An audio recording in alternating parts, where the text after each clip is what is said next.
महाराष्ट्र और झारखंड के विधानसभा चुनाव तय करेगा कि 2024 लोकसभा चुनाव के बाद हवा बदली है या फिर इंडिया गठबंधन अपना पकड़ मजबूत कर रहा है।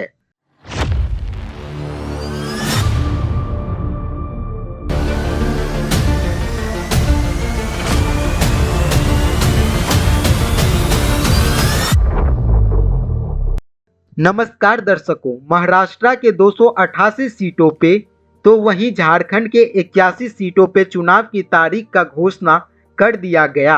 आपको बता दें तो महाराष्ट्र में 20 नवंबर को एक ही चरण में चुनाव होगा और 23 नवंबर को मतगणना किया जाएगा।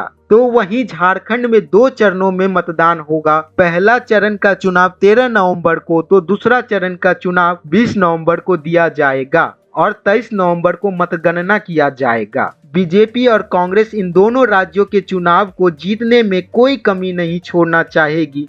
बीजेपी की बात करें तो हरियाणा चुनाव के तरह इन दोनों राज्यों में जीत जारी रखना चाहेगी, तो वहीं कांग्रेस अपने तरफ से कोई कमी नहीं छोड़ेगी और हरियाणा चुनाव में जो गलती हुआ उसे सही करके इन दोनों राज्यों में जीतना चाहेगी। यहाँ मैं आपको बता दूं तो महाराष्ट्र में एनडीए यानी महायुति का सरकार है, तो वहीं झारखंड में इंडिया गठबंधन का सरकार है। इसीलिए दोनों गठबंधन अपने अपने राज्य के साथ दूसरे राज्य पर भी नजर रखेगी।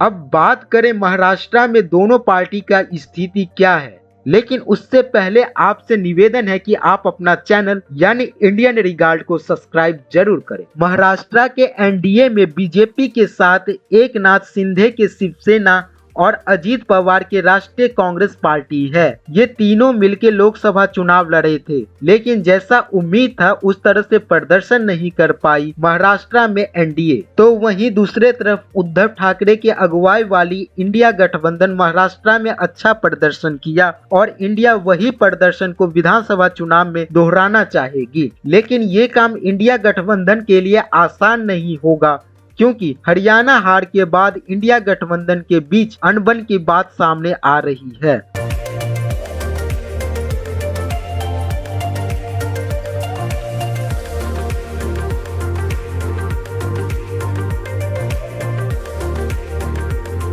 तो वहीं बीजेपी हरियाणा जीत के कारण आत्मविश्वास में है और खबर ये है कि महाराष्ट्र में एनडीए का लगभग 90% सीट बंटवारा हो गया है, जिसमें 288 सीट में से बीजेपी 158 पे चुनाव लड़ेगी। शिंदे के शिवसेना को 70 तो वहीं अजीत पवार को 50 सीट देने की संभावना बताया जा रहा है। अब बात करें इंडिया गठबंधन की तो सबका नजर है कि इंडिया गठबंधन अपने सीट बंटवारे किस तरह से करती है और कौन पार्टी को कितना सीट देती है। सवाल ये है, महाराष्ट्र में इंडिया गठबंधन जीतने में कामयाब होगी या फिर एनडीए जीतेगी? आप अपना राय जरूर दें। आज के वीडियो में बस इतना ही। ऐसे जानकारी के लिए चैनल को सब्सक्राइब जरूर करें। धन्यवाद।